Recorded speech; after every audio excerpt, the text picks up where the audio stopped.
పప్పు వేయించుకోవాలా.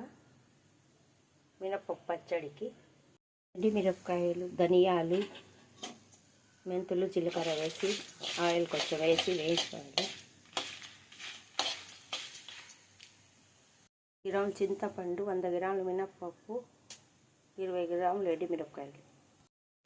నాటి మిరపకాయలు కారం తక్కువగా ఉంటుంది. కొద్దిగా నీళ్ళు వేసుకొని మెత్తగా అయిన తర్వాత చింతపండు వేసుకోవాలా.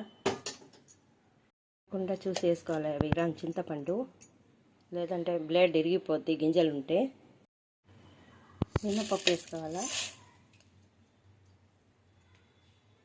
వేసిన తర్వాత కొంచెం ఉప్పు చూసి వేసుకోవాలా. మెత్తగా అయిపోకూడదు, ఒక్కలు ముక్కలుగా ఉన్నట్టు తీయాలా మినపచ్చడి, అప్పుడే టేస్ట్ ఉంటుంది. ఇలాగా దంచి వేసుకోవాలా. కట్ చేసి వేస్తే టేస్ట్ రాదు.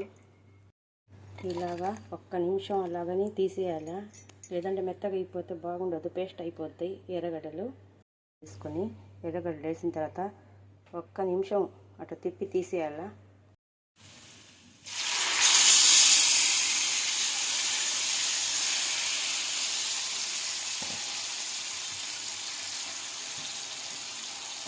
చాలా టేస్ట్గా ఉంటుంది వేడి అన్నంలో.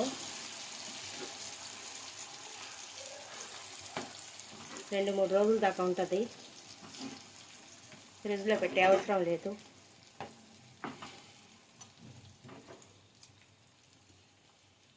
చిన్న మంట మీద 1 నిమిషం వేడి చేసుకోవాలా.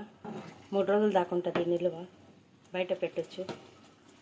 మినపచ్చడి రెడీ. వేడి అన్నంలో కొంచెం నెయ్యి వేసుకొని తింటే ఎంతో రుచిగా ఉంటుంది.